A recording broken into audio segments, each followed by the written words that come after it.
All right, welcome to another episode of Big Talk. We got my man Rashaad Scott next to us. Oh, my fault. What's your name? Funny. Yeah. You can't be funny if you already said it like that, so. Well, You got a workout Scott's dude. not the last name? You that workout dude, right? Nah, I'm that training dude. Oh, yeah, that's right. I just know him as bodbyshaad. I don't know. Bodbyshaad. Bodbyshaad. Cool. Introduce yourself, man. For the 18th time, this is the 11th podcast. They'll know who I am by now and kill yourself. And we got that Demonetized. on that note. We're not monetized to begin with. At that note, we got It's real Lawton. big. Lawton here. Lawton has been a client with Above and Beyond Physiques for a while now. He's also a trainer with Above and Beyond Physiques, and my man has a complete transformation. Can you throw stuff up on the screen? Yes, you already know I do that. I'm just asking. You know what I mean? Yeah, throw my moneymaker on the screen. Here is Lawton's. Why are you pointing Somewhere. for it? Just That's talk. That's That's a gonna be phenomenal transformation. right. His transformation. It's pretty amazing. God, how many pounds since October? Close to 80 now. Shoot. Sure body fat. How much focus and discipline it takes to do that? All of it. And of course, we have the man, the myth, the legend, Mr. Energy himself, Dre. It's a great grind. Yeah, my King of man. the Grind time over here. I gotta You get that understand? copyrighted. Too late. I already incorporated it. All right. So, Grind Time Fitness on the way very soon. So what's going on, man? What's up? It's been a minute. It's been a couple weeks since we did this, since we did our anime podcast. Man, you were the worst on that. You gonna go? That was like no, we're gonna. torture for you. It was horrible, man. It was horrible because you knew we were gonna do it and say, you know what? I'm just get 2 hours sleep tonight, and even though I gotta sit and watch something that I don't want to do, so it's made Listen, it man, horrible. if I was watching a Martin Lawrence movie or a Denzel movie or a movie of something, some type of dance movie, I wouldn't need any sleep to watch that. You know you sound real black right now. Okay. Okay, well, thank you. Appreciate that. Yeah, you don't get called that often. I appreciate that. Most of the time, I'm saying they're not black enough, so I appreciate yeah, that. You know, you Will Smith black. Thank We you. already Thank talked you. about Cosign. it. Entanglement. Retweet. Wow, entanglement. Entanglement. That's been the highlight of the year. That's not this podcast. We're not going into We this. could. no, we no, could. we We, are I wanted not. to talk about it. I have no idea what you're talking about right now. We are Talking about Will Smith's we are entanglement. discussing, man, I tell y'all, my daughter had an amazing graduation party. Phenomenal. Lost at a race. Yeah, got, man, we- got dog. She got dog. Toasted. terrible choice of words Terrible by choice Dre. of words. But yeah, we had rented an obstacle course, and everybody had a good time racing on that. And then we had a food truck there, and That I everybody got didn't the eat. grub on. Except for me, because your ex-wife's food was way better. Oh, my ex-wife's food. Well, I don't know. I know that there was a person that cooked food. Oh. And that food was yeah. My ex-wife can cook very well. Yes, she did cook, and then my wife did all the decorations and all that. So it was a great thing. The two moms worked well together. Who designed the Very cakes? Huh? Who designed the cakes?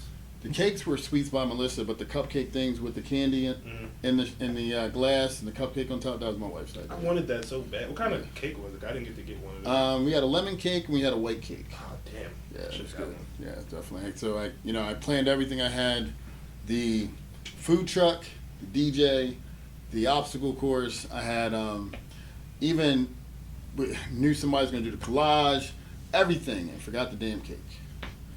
I woke up. I got up the day before. I was like, I ain't got a cake. So I said, well, I figured it wasn't even that morning. It was like the afternoon, so everything was already closed. So wait, you forgot to get it overall? Forgot to get it, and then what ended up happening, Shit. I wake up Sunday morning, I run over to Sweets by Melissa. Thank you. They always have these great cakes already in the fridge, and it was already, they had, Hey, it looked custom made to me. right? Shit. Sweets by Melissa. If y'all in Middletown, check them out. They are amazing. Phenomenal. Yes. What was the name of that the taco truck that you got? What was that? Whew, man, that's a good question. Let me look that up real quick because I want to give my man a shout out because his food was awesome. Was on point, right? It was really good. It was really good. Yes, I need to give my man some love here. I gotta find it. You know, I don't eat off my diet too much, but when I do get when Coach says go, it's gotta be Go. worth it. Did you get It's gotta be worth it. the whole time, or he said 1 hour? Nah, I just say go enjoy yourself. He said just enjoy the food. I had like the fish taco bowl, shrimp and chicken quesadilla, 2 churros. Damn. Yeah, it was pretty good. I kind of held back a little bit. I was gonna get cake, but I'm like, yeah, you know what? I don't want cake. I already have my churros. Yeah, the cake was. Said enjoy it. He didn't say go. It was insane. a lot of icing on the cake. I'm not a big icing cake guy. I feel like icing makes the cake though. Nah, if you got a good cake, like, you ever had a sweet potato cupcake? No. So the icing makes it good, but the sweet potato cupcake itself, I keep talking about it. This is the third time I talk about it on these podcasts. Have you even had one? Have When's the I last time you had one? I want to say before COVID. Before COVID? I think. Yeah, I've never had How one. close is it to a carrot cake? Hold up. Julio's on the main. Julio, what? Julio's on the main. They're out of New Jersey, but they will travel. Hmm. All right? So if you need a food truck for an event, check them out. 856-563-8226. Yeah, make Julio's on the main. Good plug. Well, I'll Yeah, put that check up it on out. the Check screen. it out. Yeah, they are something. And Julio's on the main. Juliosonmain.com. That's their website. So I'm just gonna put it on the screen because you can't speak. I'm telling you, man, I can't speak. Can't speak. On the main. Julio's on Main. What main? Julio's on Main. I said The main or the main? on Main. This is On not Main. Step Brothers, brother. You can understand what I'm saying. But it's kind of like a carrot cake. It's like same texture, but less like bits in it. Gotcha. There's a lot of Fred's clients that are gonna watch this video and be very mad that they can't eat all Yeah, you this can't stuff. have it right now. Sound like a personal problem. Speaking of which, let's get to the topic of struggling during prep, which I think, damn, only two people can talk about it. No, Well, I technically, you can I talk don't about think it it 'cause- needs to be. Well, we can say in general, right? Because on prep's one thing, and right now, we're getting some shows back in the season and everything, so it's exciting. But Dre can speak to it from an athletic standpoint. Anyway, there's days when you feel like practicing, there's days when you don't, there's days when you feel like training, there's days when you don't. And with it's highlighted more during prep because when you're in prep, you really don't have that option to say, I'm not going. Mm-hmm. But, it's no different than if you're in the middle of season, if you're supposed to go, or if you're in like double sessions or Yeah. preseason, Yeah. you fighting for a spot, you can't miss regardless. So I think the other part about prep that makes it hard is that it's individual. You don't have a team counting on you. So I kind of feel like that makes maybe I'm just backwards. I feel like that makes it better because I watch a lot of those motivational videos and Dory Yates talks about it a lot. He's like, why he liked bodybuilding so much is because it's just me. I don't have to really rely on too many other people. If I lose, it's probably because I did something wrong. Right. So that's how I kind of look at it for myself. Staying consistent. It's just something that. Yeah, Fred does my diet, Fred does my workouts, but he can draw up the plan only once. I have to execute. But you're built different. So Yeah. everybody in this room is built different than the average person.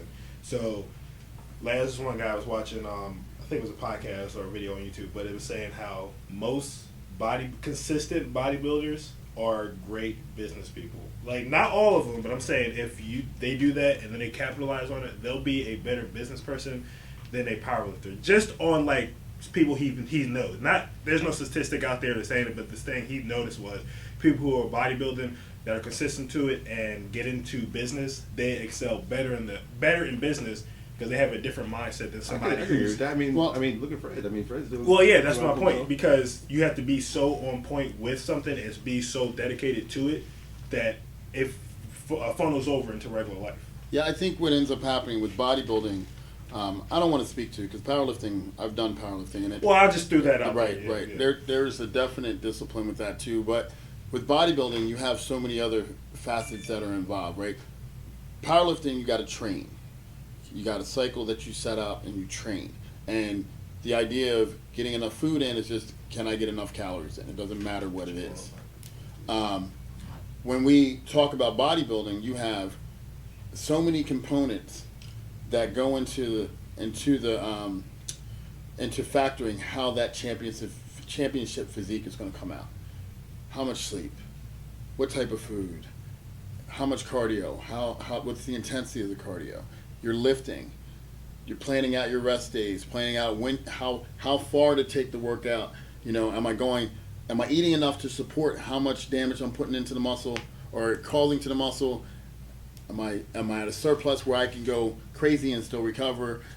There's so many things. Is this body part out of alignment with the other body parts? So how many days a week do I got to train this versus train that? There's so many things that go into prepping for a show. And then if you're doing bodybuilding, you know, okay, do I have my music right? Am I posing at night? There's so many facets. So when you live that lifestyle, you have to be so regimented on a consistent basis that it's the same with business. Whether you're up, I preach about this all the time, whether you're up or down, you got to be doing the same things day in and day out to keep your business successful, right? Like you can't base it on what your bank account looks like. It's got to be based on the growth that you want to yield, you want to create on all the time in your business, or you start going backwards. Right. You know, like you can never hover in the same spot. And then what ends up happening when you're getting ready for a show is the same thing. Like you can't have a week where you don't make a change, right? Because then you're behind. Can't get complacent. Right. Yeah. Like because then you're behind. And then if you're in the off season, you can't have a week where you can get your meals because you're not going to make the gains you want to make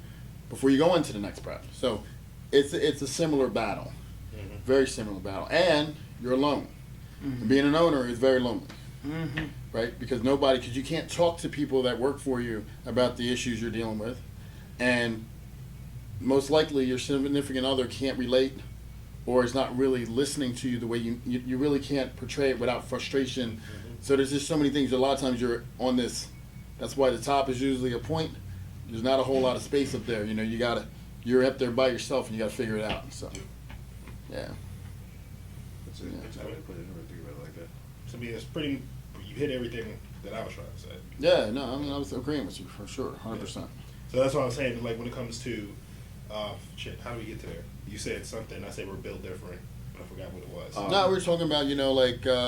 Motivation. Yeah. Motivation from that. What I'm saying is like, you find motivation of doing that, where some people are just like, you know what, I don't feel like doing this today. Like, no matter how many motivational videos they listen to, no matter this, motivation to give you that spark to get up and get ready. Like David Goggins, I listen to him all the time ever since I listened to his book. He said motivation is temporary. You get motivated for 5 seconds. As soon as you leave that door, it's cold. You're like, you know what? I don't think I got to It's more now about discipline. Yeah, so like you can have motivation and it can help you, but if you're not driven to do something and have a goal or a want to do it, then you're not going to do it. Now, I personally think anybody who's coming from the amount of weight that I've lost, coming from that big to drop down, I think you should set some form of competition where you do a powerlifting meet, you do a bodybuilding show, you do something. Or it could even be like a photo shoot. Like I know when I started with Fred, I wanted to do a photo shoot. That's it. Something that's going to give me something to work towards. So I think if you set, not a lot of people set goals the right way. So you set something that's just a little bit out of reach, it's going to make you work a little bit harder to get there. And I think setting myself up to do a show, I wasn't in love with bodybuilding when I started. Yeah. I wanted to look good naked. That's about it when I started. Now it's like day in, day out the grind. It's like I see how Fred works, and I'm like, all right, I like this. This is what I want to do. And then so setting that goal, like I said, just right out of reach, and then just every one step forward towards it every day makes it, I guess, easier to stay on track. At least from my point of view. I 100% agree with you. I'm about to point to him next. Yeah, add something. One thing I always tell my clients, because a lot of them, they come and see, I love the energy you bring, I love the motivation that you give, da-da-da-da-da. Every now and then I'll throw some wild exercise at them for a crazy amount of sets or reps or whatever. And I'll say, I need to feel motivation. And I would tell them shit like this. I'd be like, man, ain't no motivation. Either you want it or you don't. It's just that simple. Thanks. So you got to make that decision right there. I think when it comes into sports, athletics, bodybuilding, whatever the endeavor is, I think it's understanding what is going to come with the goal and what comes with the vision before you jump into it. Right. I feel like a lot of people lose motivation because their whole thought process behind what they want stops at, like, I want to go do a show. I want to be Mr. Olympia. It stops right there. So you don't understand. You got to understand what comes with that. When people lose motivation, they start to figure out that I want to do a show. I got to eat how many times? I got to get how much sleep? I got to lift this much weight. Like you say, I got to drink this much water? Yeah, yeah. So like, people told me, I was like, yeah, when you want to do a show? I'm like, I'm not drinking 3 gallons of water in a day. I'm so cool off that. I'm like 1 week. I told him that. Everybody says that, but I'm so cool off that. I'm cool. I'm cool. But at the end of the day, but still understanding. So if somebody will look at Fred and be like, man, he's done these great things. He's known for this, is that. I want to do that. And you're Fred, and they're like, man, he makes it look easy. Da da da. You don't understand that this is a long process. So when we're thinking about the process, you guys say, so if you say, I want to be a great bodybuilder, okay, so that means you're going to have to learn how to actually exercise. You got to learn how to contract muscles. You got to learn periodization. You got to follow a certain program. You might have to get a coach. learn different methods and styles of lifting. And then we got to talk about your nutrition. Yeah. You got to talk about every single thing you're doing day in and day out, holding yourself accountable. When those are things you don't think about when you're saying, yeah, I want to be a bodybuilder. Or like if anybody's trying to be an athlete, like it's so simple. Like when I was coming up, I was like, man, I want to make it to the NFL. I'm going to be a phenomenal receiver. Any team or any coach I ever play for, I'm going to be a phenomenal player for them. Mm-hmm. That's the simple thing. But you have to be, just like you said, everybody's in here built different. You have to go through a process in order to get built that way. Yeah. And it, more so than not, it's a humbling process. Yeah. It's something, when you say you're built different, you know how to tap into something that probably hurt you at some point in time. Yep. Like, for me, example, I told myself, like, I want to be a phenomenal football player. I want to go to college, do this, I want to do that. I had the whole dream planned out. In order for me to be a dog on the field, you got to be a dog, like, as a person. Yeah. So one of my most humbling experiences when I was in high school, I just knew I had so much belief in myself. I knew I could make plays. I knew I could be a game changer. But I felt like my coaches weren't seeing it. So I took it upon myself to try to work harder and show that I'm willing to do whatever it takes. So my coach comes up. It's a real close game. We're in the fourth quarter. There's about 5 minutes left. My receiver coach comes up to me. I'm not getting too much play time. I'm a sophomore. He comes up to me. He hypes me up. Man, it's about time for me to call your ticket. You ready to get in the game? I mean, you this, play 110%. He's really hyping me up for like 2 minutes, right? And I'm ready. I'm like, man, you put me in the game. I don't care what you need me to do. I'm getting it done. 100% execution. He hypes me up, gives me a little tat on my helmet. He said, all right, good. And he walks away. And I'm sitting there just like, he just did all that hyping me up just to walk away from me and put somebody else in the game. And it was like real humbling. Because now I'm sitting there watching somebody else try to do it. Unfortunately, we didn't win the game, but like, that's what comes with that dog. So when somebody says, yeah, I want to be a phenomenal football player, I want to be a phenomenal receiver, does that, now life is going to say, okay, do you really want it? Do you really want to be humbled and embarrassed in front of your teammates? Do you want your parents to drive all these hours to see you not get a ball thrown to you? Because that's going to hurt, but now that's going to give you that work ethic. Now that dog coming in, now you're being consistent. Mm-hmm. Now you're putting in all the extra hours. Now you're taking everything serious. Now you're not playing at practice. Do you really want this? It's like a snowball thing. Yeah, exactly. So what I'm saying is now it's like, do you really want this? Okay, so you want to be a phenomenal football player? All your friends are going to tell you can't do it. Mm. Do you still want it? Yeah. You want to be a phenomenal football player? You're going to get denied by your dream school. You still want it? You want to be a phenomenal football player? You're going to have to, you're going to have to go through some type of struggle. And in life, it's just like, you still want it? You still want it? You still want it? As long as you continue to say yes, now there's no motivation. It's like I got to prove it to myself. I came with, nobody else gave me this dream. I took the dream, so I got to do what it takes. So all that comes back to one thing. What's your why? That. Right? Everything you're saying is about what's your why. Mm-hmm. Because when the why is strong enough, none of the challenges matter. Exactly. I knew from the time I saw Flex Wheeler in 1993 on the Olympia stage on ESPN, I wanted to achieve that. And I've had more setbacks than you can shake a stick at, man. It's crazy how many setbacks I've had. But I never believed I wasn't going to hit it. I wasn't going to accomplish it. Most people after tearing a pec, is like how you did it, would be like... Well, we haven't overcome that yet. We're going to get there. But we working on that. That's why I got my man right here. That's why we got you in here, and you guys are pushing me to no end. But so we gotta rectify that. But we got close. They canceled the show. But I have a dream to make it back to Olympia. But I mean, even though we're still working on and getting fully back to 100%, I mean, still some people, oh man, I tore my pec. I don't want to bodybuild anymore. Exactly. So that's what I'm about to say. So when he says I want to go back to Olympia, life says you're gonna tear your pec. You still want to go back? Yeah, I mean, I think for me, I had an incident when I was in high school where I was a much better wrestler than the guy that was starting in front of me. Mm-hmm. In the beginning of the year, I wrestled the first couple tournaments for St. Mark's, which we were a great wrestling team. And but I chose, after I got a little injury, which should have maybe kept me out 2 weeks, I milked that injury so I didn't have to do the traveling with the team.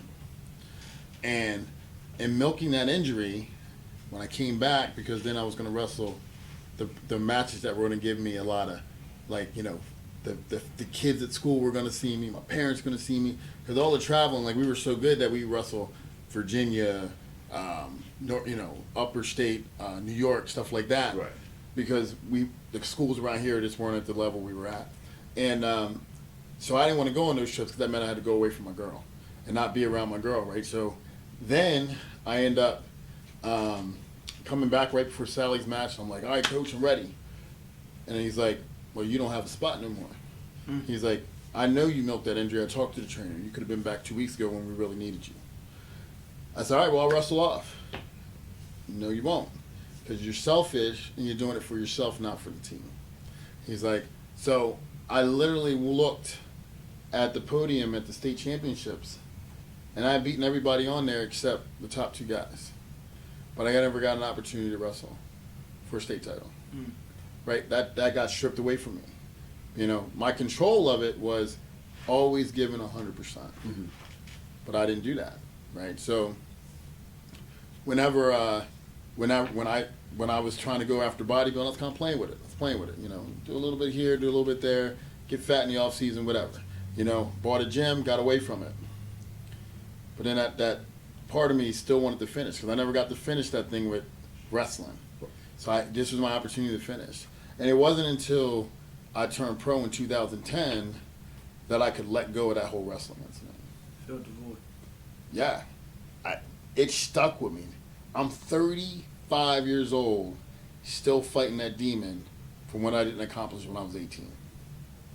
And that's why I tell my kids all the time, like, whatever you do, give 100%, because if not, you will regret it. If you give 100% and it doesn't work out, you will never regret that. Like, I lost my gym. You know, like, we were able to save it and salvage it and merge it with the training center here. But I don't regret anything because I gave it every ounce of effort that I had. Right.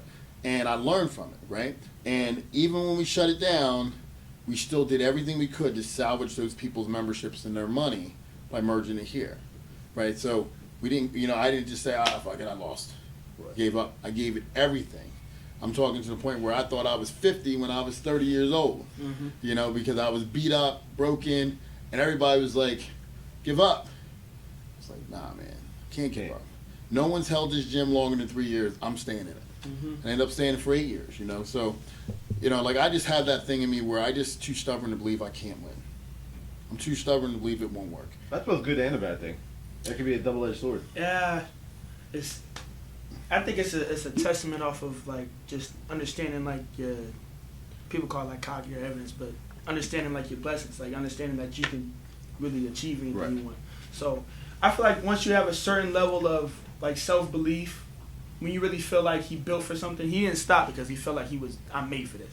I 100% agree with you. I think when I first started working with Fred had more confidence in me than I had confidence. And it pours. And then now, as a reflection, right. You now start I to stare see, at my, not to sound arrogant, but I ain't gonna sound arrogant. I stare at myself. I mean, in the mirror, you earned it. and I'm like, damn, I really can do this. I look at some of the guys that are really big and they've been doing it for years. I'm like, I don't think I can't win. Eventually, over time, I don't think there's not going to be a day where I step on stage and become a number one. Right. You know what's facts about that? Whatever you believe is what will happen. Because the only reason I'm not top 6 in the world is because I didn't believe I could be top 6 in the world. Right. I knew I was the best poser. So every time I stepped on that stage, it's my stage. Man, this guy's posing this. No, but I mean, honestly, like, choreographer. even when I bombed at the Olympia in 2012, Johnny Jackson looks at me and goes, don't worry about it. Tomorrow's your night. Now, did I want to be known for that? No, it ate me up. And that's what drove me to push to get out of my comfort zone. You want to win, you want to be good at something, you got to get out of your comfort zone. Always, right? So, 2014, I do the Olympia, I get 13th. I'm like, all right, well, at least I'm not out of the top 15, right? Win the money, we're good. I was like, and the guy who's there, not me, the guy who's there who met me at a strength conference, Paul Carter, looks at me and goes, man, dude, fuck. If you had a back, you could be in top 6. You got a fucking back. He's like, you don't have a back. First guy. So you got to have that ability to never want to quit, and you got to have that ability to believe you can, and you got to have somebody in your corner that says, you can do better. Right? Right. Okay? You got to have that guy in your corner that says you can do better. And the problem is when you hit a certain level of success, there's less and less people that have the guts to say that. Right? I used to be in here and hear everybody tell me I would never be a pro. So I did that. Then everybody told me you would never go to Olympia. I did that. Everyone told me you never win a show. I did that. Everyone told me you can't run a training business in Newcastle, Delaware. Did that. Still do. You know what's funny? So You're making let's- me feel a lot better about myself talking shit to you every day. Why? Cause I'm down at the bottom. Say to you every day, you ain't shit. Man, you know what? I tell him every day he come in here after we done all flesh. I'm like, man, you small. You be taking your shredder. You little, man. But see, that's different though. Y'all love me. It's all I don't good. care about But that it's- bodybuilder I don't like your ass. It's coming from a good place, man. But now, I mean, I'm serious. Like, people would actually be like, Fred ain't no bodybuilder, man. He ain't got the discipline. He ain't got this, he ain't got that. He's got all the genetics in the world, but he ain't never going to do nothing.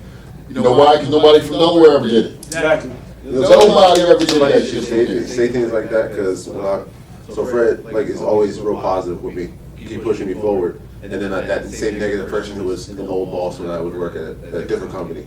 Oh man, yeah, your legs look good, but your calves are shit. Your forearms suck. Your chest sucks. Actually came in and worked out with me the other day. Smoked him in every single workout. Those calves, arm workout, legs, whatever. Smoked him in all of it. I was like, damn, dude. Doesn't seem like my legs are that bad, are they? Seems like COVID did you wrong. Like COVID did me right. Damn. I mean, I've been through that, right? Like, I checked this out. I used to get bullied by this kid every day from like the time I was in 5th grade to 8th grade, right? And I was, you know, 'cause I was heavy, I was fat kid, right? So I get in high school, wrestle, drop from 190 down to 155 pounds in wrestling team, right? So then I started feeling myself, started feeling good about myself. I went down to his house, and he had the boxing gloves out. He's like, oh, he's just like, oh, knocked him out right in front of his mom. It's the best thing ever. Dropped him. Dropped him right in front of his mom. Tell your son to It's shut the up. best thing. Right. Walked away, never played with him again. It's the best feeling ever. Left you alone after that. Well, yeah, I was done.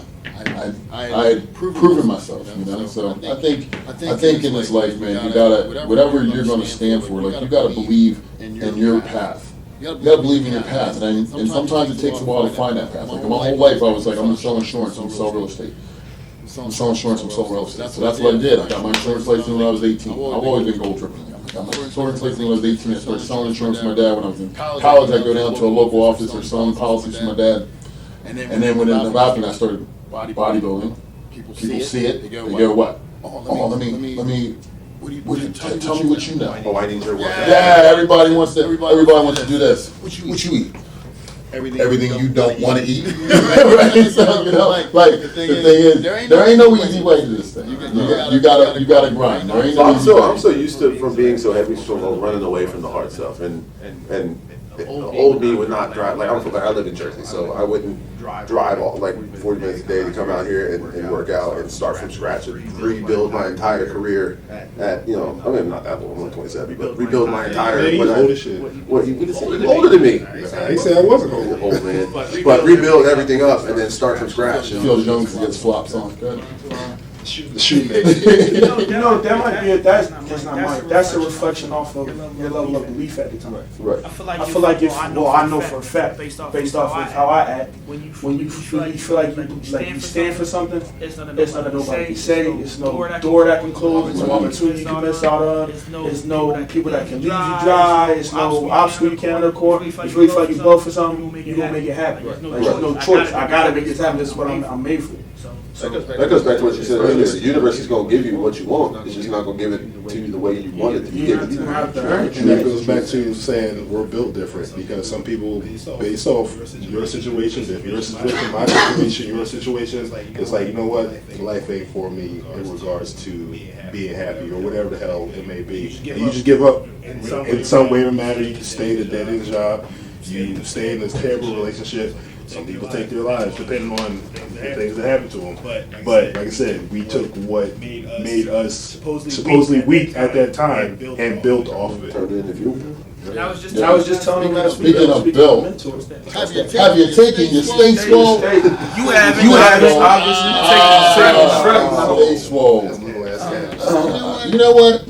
You act like your shit is big. You know I'm like 6 feet tall. You know I had a foot injury, man. I haven't been able to do no That's right, because you old as shit. That's right. I'm old man cranking over here. I'm trying to do something. I'm trying to get out. Hey, I got a long list of shit on my old ass. You know what I mean? That's right, because you old as fuck. If you ain't accomplished nothing by this time, I'd be questioning Wow, why here. 40 goals ain't accomplished nothing. Still talking about this. You know what I did in high school? Boy, I used to run the ball in high school. Running now. Nothing. I'm running this rap race called life. That was always my fear, man. That's always my fear. Like, am I going to run the rap race like most people? Well, I asked you the other day too. I was like, if you didn't get into this and got inspired to do it, what would you be doing? And you said, that is immeasurable. I've been working in insurance. I have no doubt I would have done well. No doubt. My dad does extremely well, so I know I would have done well. It's not about doing well, it's being happy. Yeah. Well, I mean, either way, if you do something you love, right, then you should be driven enough, and you should be focused enough that you're gonna do well. I have a uncle. I have a family member. You know I'm long-winded and ain't finished my point. I know, that's why I couldn't Because it's like you like the old man in the barbershop. Let me tell you. I've never seen a bad Danny Glover movie. His owner has always got a good story. But I got a family member. Make 6 figures. Make 6 figures. Worked for 30 years. Miserable as hell. The happiest day he had working was when he retired. Yeah. Probably wasn't in control of his life. My dad used to say all the time, I don't work. I've never worked a day in my life. I just have a good time. And I used to say, sitting in the office, doing paperwork, but he loves helping people. And his claim to fame was he would help all the people that typically couldn't get insurance. And he would take them. So he was helping a ton of people. And I go in town, people were like, that's your dad.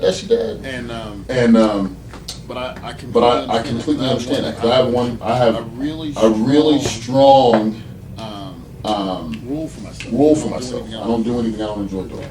Do nothing I don't enjoy doing. So if the client, I won't do it. If I don't enjoy doing it.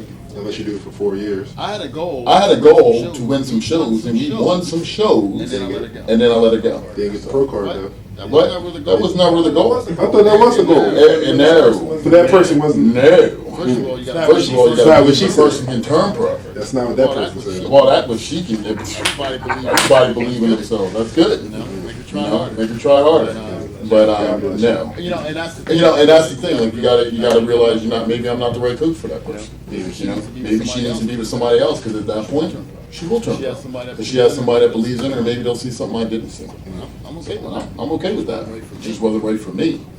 It's gotta be a two-way street. That'll make sense for both sides. Absolutely. Why would you want to work with somebody who you don't think has a total belief in you? And why would I want to train somebody that I don't believe can actually? Oh, I'm not disagreeing. I'm just making. I've had a couple situations where I'm like, yo, I just think you need to go somewhere else because the things you want me to do to you, I'm not willing to do because I don't think you're going to ever be where you want to be. So that doesn't mean I'm right. And that doesn't mean I'm right. It just means that it's what I believe. So I'm not the right person for you. I'm not disagreeing with you. You know? That person. Huh? God bless your soul. That was work. It was. You train most of these people. It ain't work. It's fun. That was work. I was just telling one of my boys that he was like, so what time you guys go to work? I was like, bro, I'm getting to work. He's like, bro, that's your job. I'm like, no, it's not. I love what I do. He said, okay, so if you don't go, do you still make money? And I was like, I mean, in theory, you could. And I was like, well, don't go to the gym. You don't train no clients. You still pay all your bills. In theory, you could. I said, Have you seen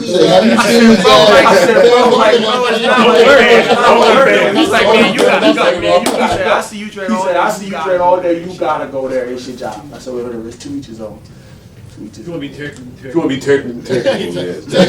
his job. I don't go there. I don't go work for nobody. It's my business. It's my method of income. Yeah, but actually, and then you wake up and you go, actually, if I don't go to work, I still can pay my bills. So, word them out.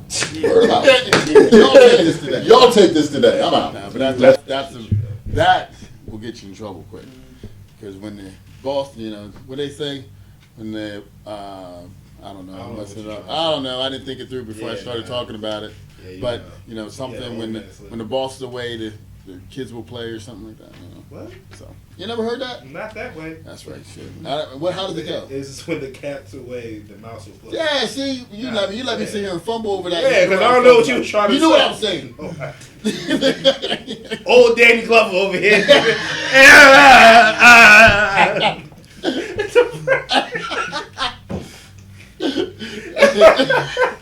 can't.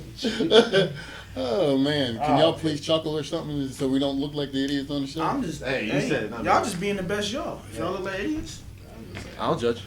don't nobody judge. Right. How about you, Rashaad? What motivates you to come in every day? Girls. No, I'm sorry. Not. I am not you.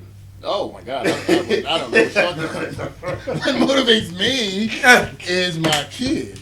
I don't know what y'all talking How you make kids? with my wife. So that's your motivation. That's my motivation. That's Yeah, what you're right. Number one queen, you're right. So girl, woman, Yes. female. My lady, yes, amen. That would have been for me Mrs. sometimes. Smalls, Anyway, I want to see her with the big piece of chicken, you know what I mean? What? oh, okay, wait. Took me a second, but I got you. I can't even answer my damn question. I don't know. It's just like, I like what I do, and I told the story plenty of times how, like, half-assing, let's go back to not giving 100%. I got my certification. Fuck you.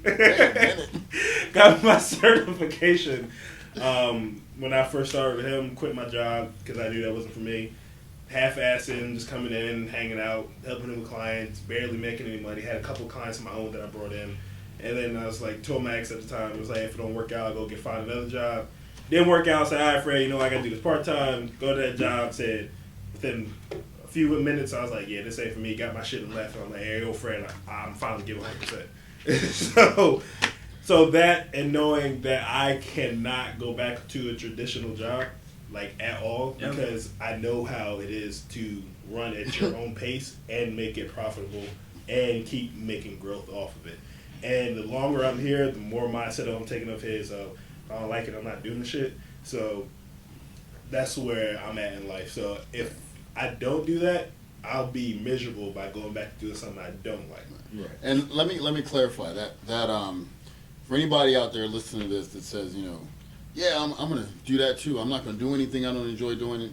I'm willing to lose on that principle too. Exactly. Like, I'm so caught up in I will only do things I love to do that I will take less so that I can be happy. And that's exactly what I did, because I was working at Discovery. I was making like $20 an hour out of college. It's pretty decent money for somebody fresh out of college and whatnot. And I bought my house and my ex and everything. And when I left that job, I can tell people my very first check was $87. And then I'm like, woo! All right, well, we got to figure this out. And then I got up to like $400, and I was like, yeah, this still ain't paying the bills. But I knew going to that old job that, you know what, I can't pay for. That job was paying $28 an hour. Worked there and was like, you know what, can't do this. I know it's paying more money, but I'm going to be miserable if I stay here. And went back to go making $400. Now, granted, I changed it over like to make it where I am now, because I obviously still wouldn't be here. But I was willing to take that loss and do what I want to do. Because working here for 4 months, you having a good time, making money doing it, and you do your own thing, as opposed to being told what to do by somebody, being miserable with other people complaining about, I hate my job, my husband ain't shit, my wife ain't shit, fuck these kids, all this other stuff. I'm like, yo, y'all are miserable. I can't be around y'all. So I was like, I have to leave, do what I want, hang around people that I actually want to hang around with, do what I love, and keep moving forward and moving at my pace. Because even at that time, I didn't tell my ex that, like, I quit that job. I, like I said, got up early as shit to leave, pretend like I'm going to work, come here, figure out how I can make more money, and be like, we figured this out. And then I didn't tell her for like 7 months later. And she was like, why didn't you tell me? And I was like, because I didn't want to seem like a failure, and I was having too much of a good time, and then I made it work. But I was willing to take that loss. The fact that you had to leave the house early as shit and sit in the office and do nothing. I didn't do Should nothing. have told you right then it wasn't a right relationship. Wasted time. We're not going to talk about that.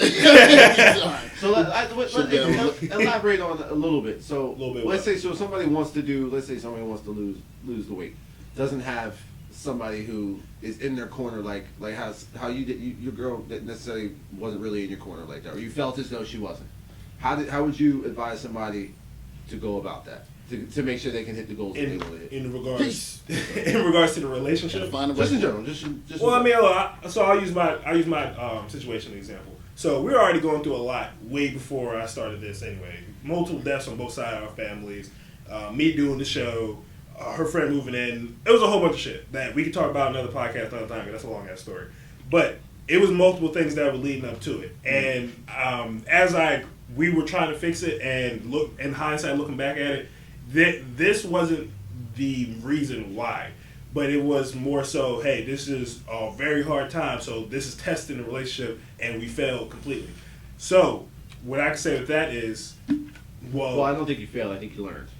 No, we failed the relationship. So the thing on both sides, neither one of us communicated with each other. So communication needs to be there. Granted, you don't have to agree with everything, right? But as a starting entrepreneur, you definitely need that support in your corner, regardless if it's a relationship or somebody who's supporting you in general emotionally, not necessarily financially, but somebody there to support you, because you're going to be going through a lot of shit. Like you told me in the beginning before, how you were stressed all the fucking time. So, no, that's what I'm saying. Like, I'm not saying that you weren't in the right relationship because I'm not saying you weren't in the right relationship because that's what I think. I'm telling you because I've been there. Yeah. And I've been in that situation where, look, I was so broke and couldn't even share it with my significant other at home. Like, she knew we were maybe struggling at times, but she never wanted for anything that I would work day and night to make sure she had things so that I didn't have to hear her complain about how bad things were. Yeah. You know, like, she didn't know that I'm sitting there stressing out. We go to the supermarket and I'm like, shit. And she was like, where you going? I'm like, I'm going over here to check something. Checking the balance on my card to make sure I got enough for this shopping trip. Right? Because I don't want to have to hear her get upset. Like, that's not the right relationship. My wife now, when there was a moment in time early on when I couldn't afford to buy her a birthday gift, right? She didn't get an attitude with me. She made me feel like I was okay. Yeah. She was so in my corner. She was like, whatever we got to do. Whatever we got to do. If it means we got to eat nothing right now, we just eat nothing, but we do it together. Yeah. That's how she was with me. You know, you want to go and you want to turn pro, fine. Let's do what it takes to turn pro. You know, you want to travel the world and do this, do that. I'll let you go because I know that's what's in your heart, what you dream about doing. When you're with the right person, you ain't got to worry about hiding that stuff. You share all that stuff. You ain't got to hide nothing. Right. Yeah. I know because I was with the wrong person, and you know, she's a great person. She is a great person. Phenomenal mom. But she wasn't right for me. Yeah, that's I think where I'm at too, because I even said to her recently that we probably should have stayed amazing friends and nothing would have went wrong, because we are very similar in person, very similar in beliefs, very similar in goals, and very similar in mindset of just how we view people and how we view ourselves.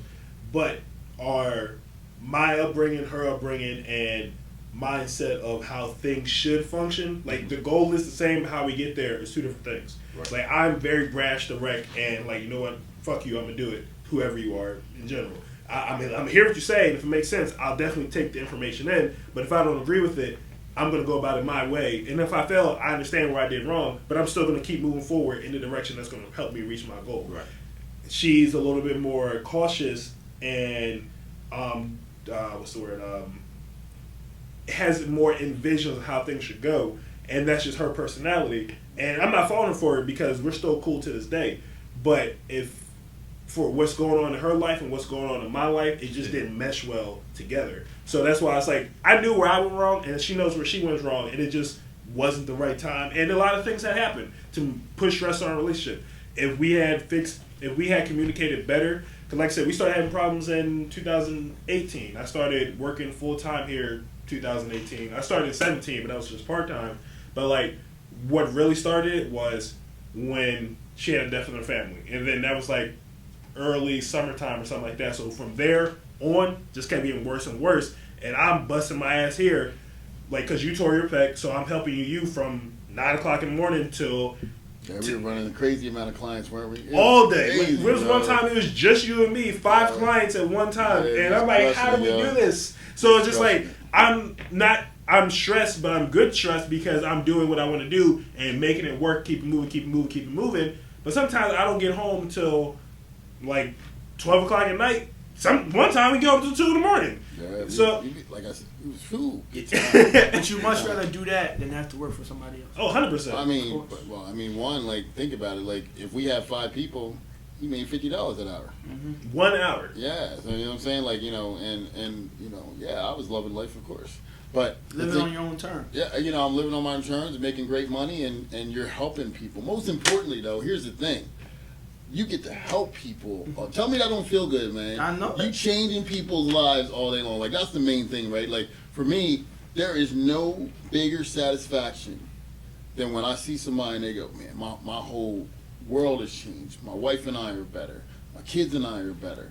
My job, I'm doing performing better. Like, everything is better, you know? And most importantly, man, I'm saving marriages because the sex life is better when you in shape.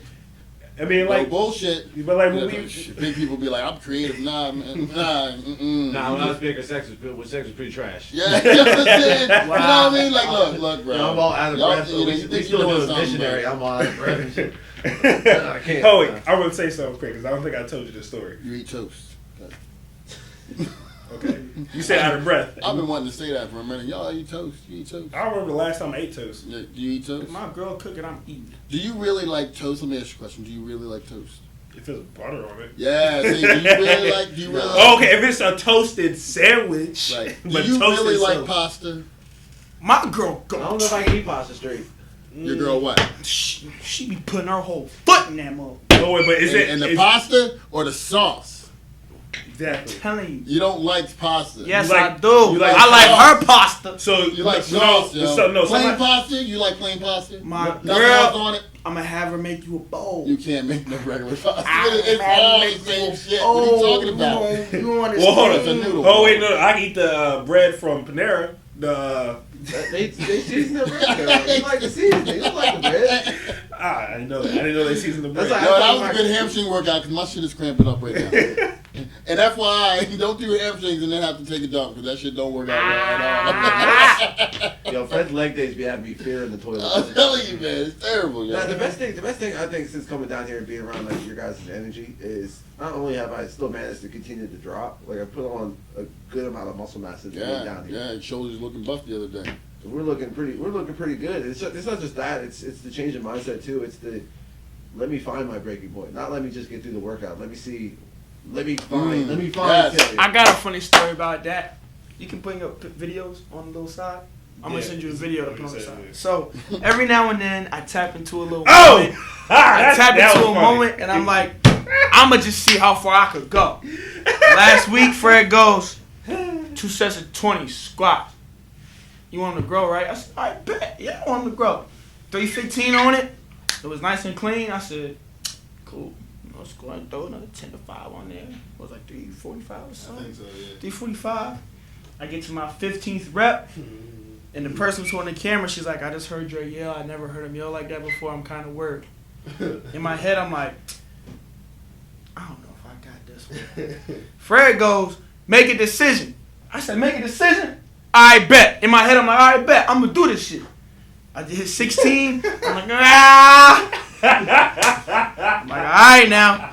17, he kind of gets a little curl in there. I'm like, ah. I said, man, I got this.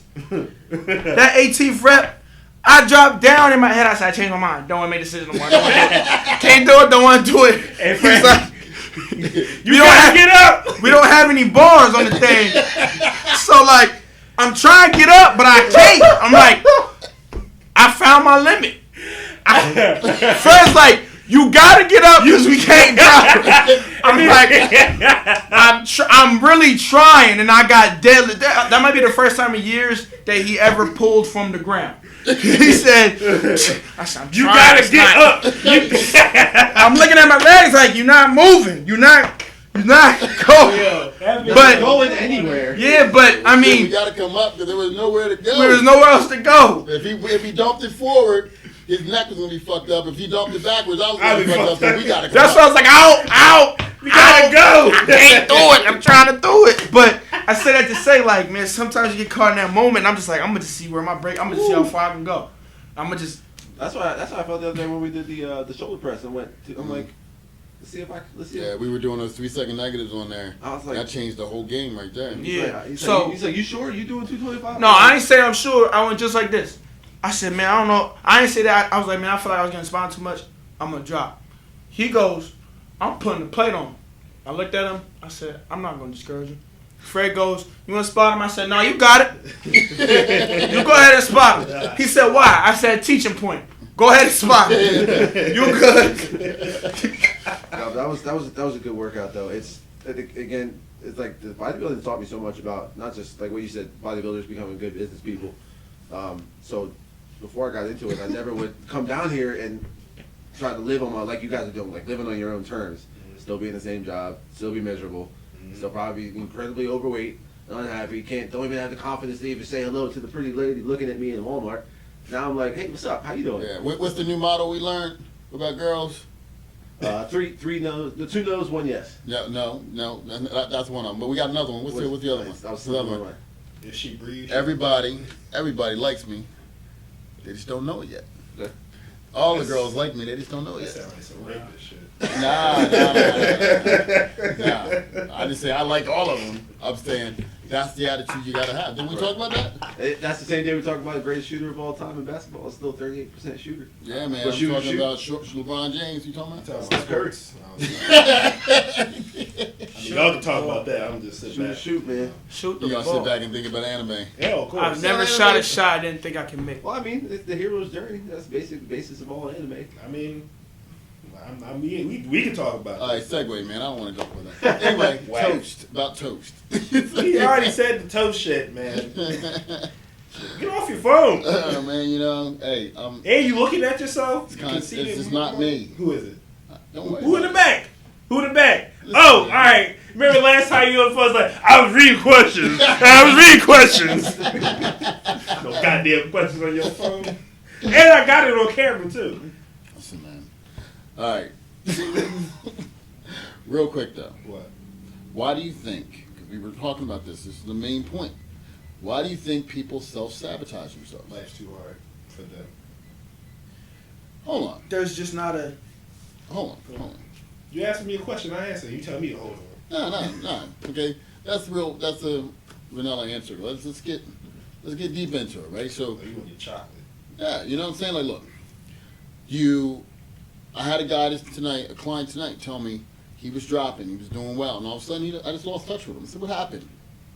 He said, I don't know, man. I just kind of self-sabotaged myself because I didn't believe I could really do it.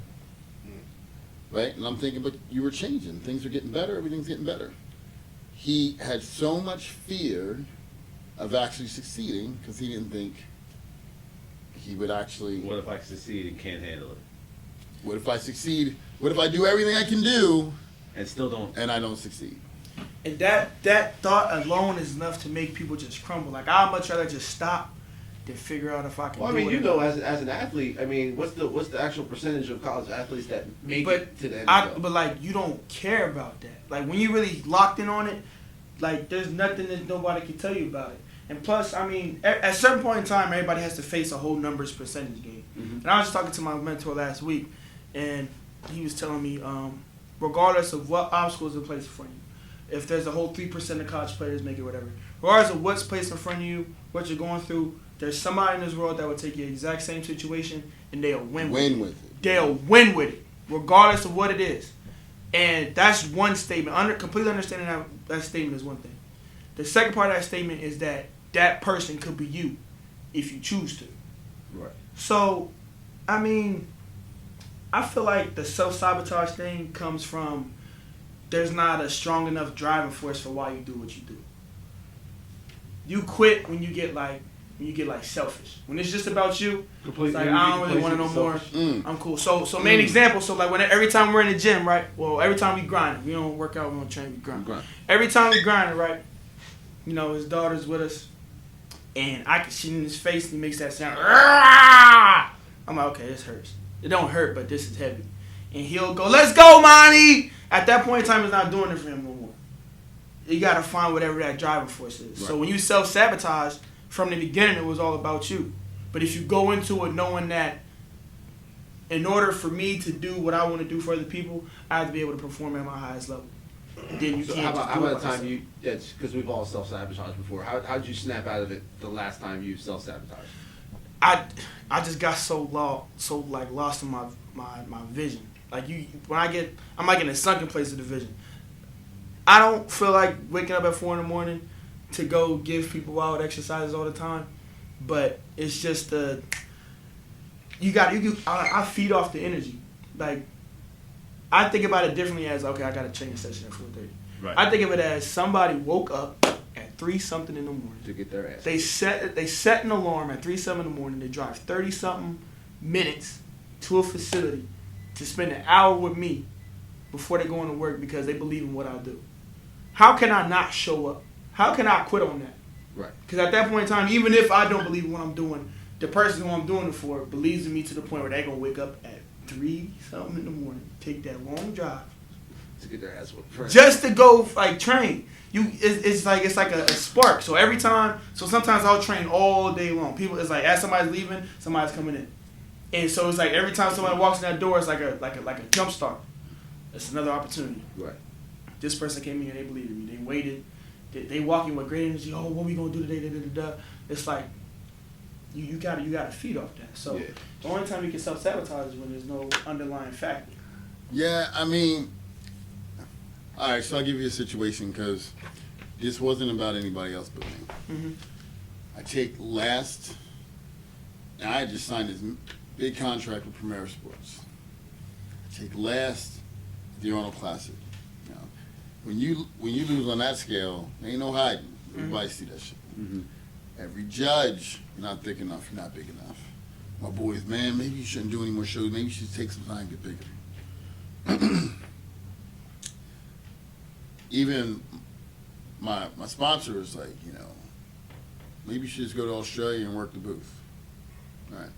Because I just got last. Right? How do I think I'm going to go to Australia? Pretty much the same lineup, with a couple additions from people from over in Australia, New Zealand. How do I think I'm going to do better? And so I'm listening to all this, taking it all in. And my boy Joel sends me a picture, and he says, "Look at this picture from this year. And look at the picture from last year. The previous year I had taken 7th. Everyone thought I should have been 5th. And that was an even stronger lineup." So I look at it and I look way better the year before. And I'm like, man, fuck this. I'm going to do this. Literally, I get up the next morning, 60 minutes of cardio.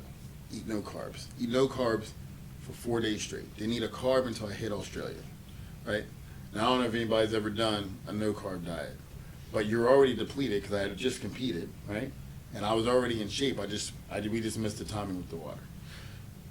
And I go in, and so my boy takes me to the airport, and he's like, "Man, you gonna be all right?"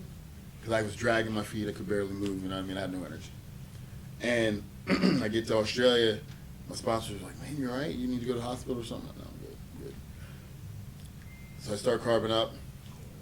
Long story short, get backstage, and all the competitors that were at the Arnold the week before are like, "Damn, all right."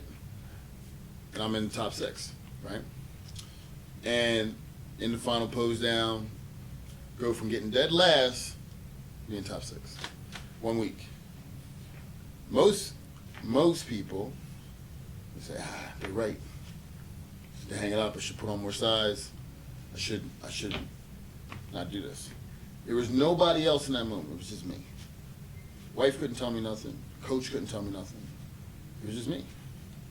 I had to believe in myself enough to not quit on it. Right? So I go back to this. What's the why? Right? Why do you want to succeed? Because when you know why you want to succeed, you'll just keep going. Just keep going. There's always going to be a reason to stop. I think for me, my why, if we're talking about whys, is I've never been good at anything. Like, literally anything. Maybe a couple video games, maybe I'm a pro TV watcher.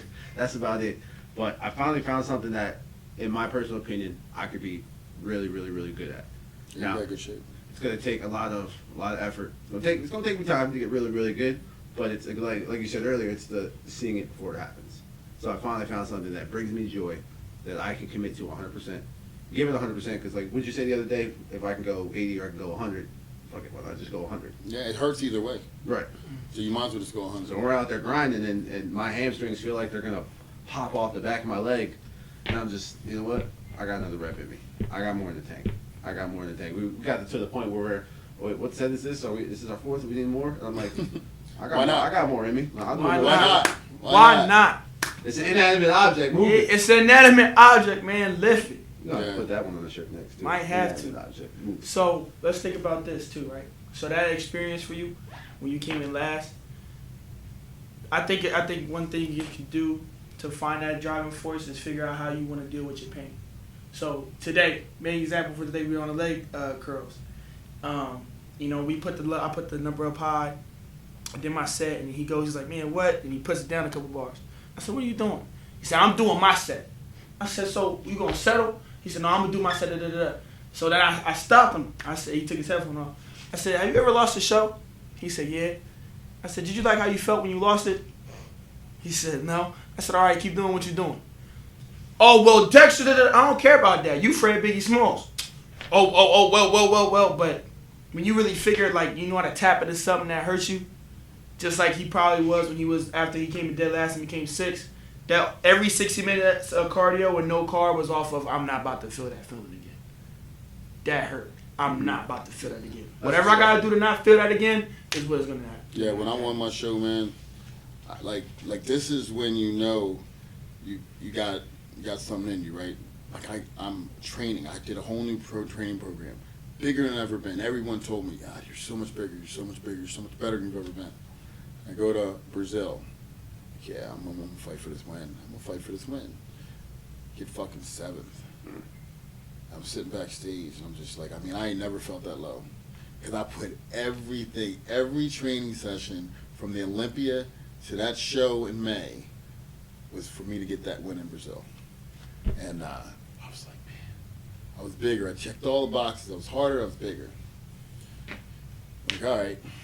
He said I need to be harder. So I go to Toronto next week. And I get afraid.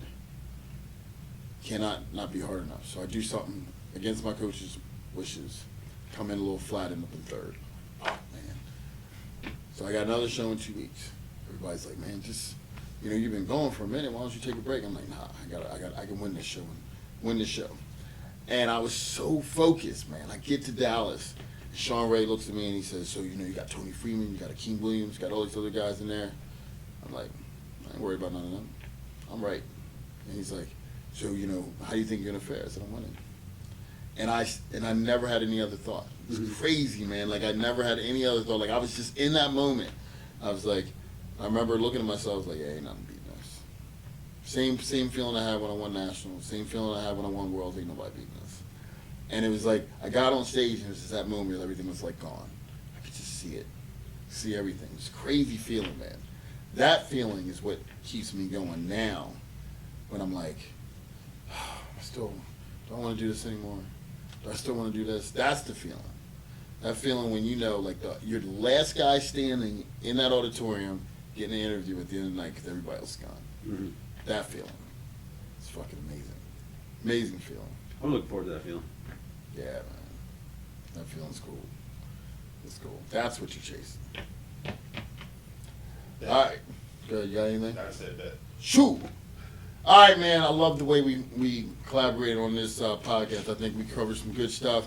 People should definitely be believing in themselves, inspired after this podcast, and ready to grow to a different level after listening to this. So, peace out. We love y'all. Big talk. Big talk. Peace.